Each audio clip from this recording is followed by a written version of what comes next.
side of Texas. Yeah.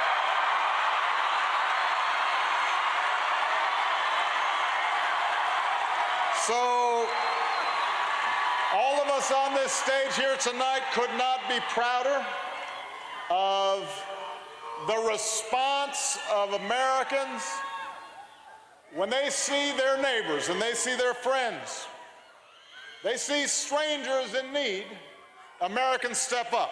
And I want to thank President George W. Bush, and most of all, an outstanding American, somebody who has always shown grace and character and courage and served America nobly throughout the years, President George H.W. Bush. We are so proud to be with him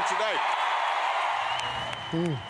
All 5 living former U.S. presidents with a rare appearance together over the weekend. On Saturday night in College Station, Texas, they put aside politics in order to raise money for victims of recent hurricanes. 4 of the 5 former presidents made brief remarks appealing for national unity. Boy, I tell you what a great night, and just some fantastic moments there. And a reminder, Richard, that that's how things have been for 240 years, that what we're going through now is an anomaly, a one-off.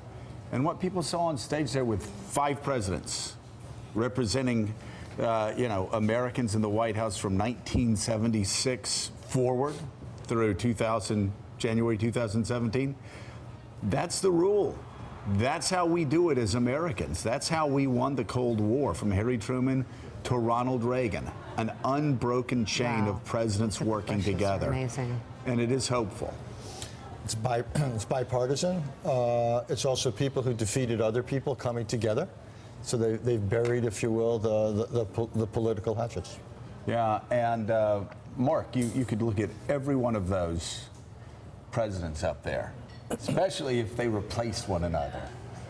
Presidents don't usually think too much of presidents that they replace, whether, it was even going all the way back to Ike. Didn't think, well, first of all, Harry Truman thought very little of Ike and vice versa. They had a contentious relationship. Moving forward, Ike, didn't think much of JFK, but was there during the Cuban Missile Crisis. Every one of these presidents, George W. Bush was just absolutely skewered. The Obama people said that they didn't run against John McCain.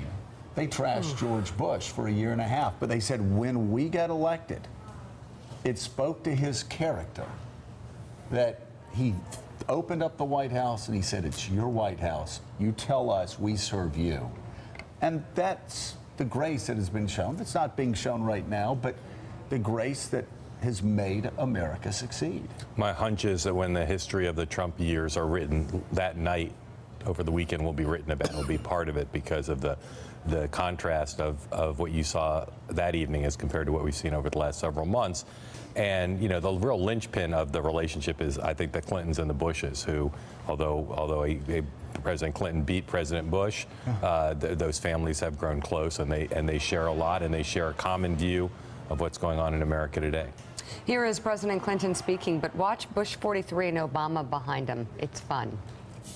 There is still work to be done in Texas and in Florida, and our friends in Puerto Rico and the American Virgin Islands have only begun to dig their way out of what could be still a calamitous disaster, but can be a new beginning if we just do what we ought to do and prove that the heart of America, without regard to race or religion or political party, is greater than our problems. Look at W, Harold. I swear the guy's in, he's still at Yale. Just whispering, joking behind. Well, Bill Clinton's talking there, Obama enjoying it, but It's a great night. It's great to see. And Jimmy Carter, my God, the guy looks like it's 1979 right there. He is a wonder. He, in so many ways, Carter represents, here's a guy after his presidency, so many of his accomplishments and achievements have, many would argue, eclipse what he did as president. I mean, I think that's up for argument. But to watch the five of them, again, I can't do anything but echo your points. In President George W. Bush, that's why we love him.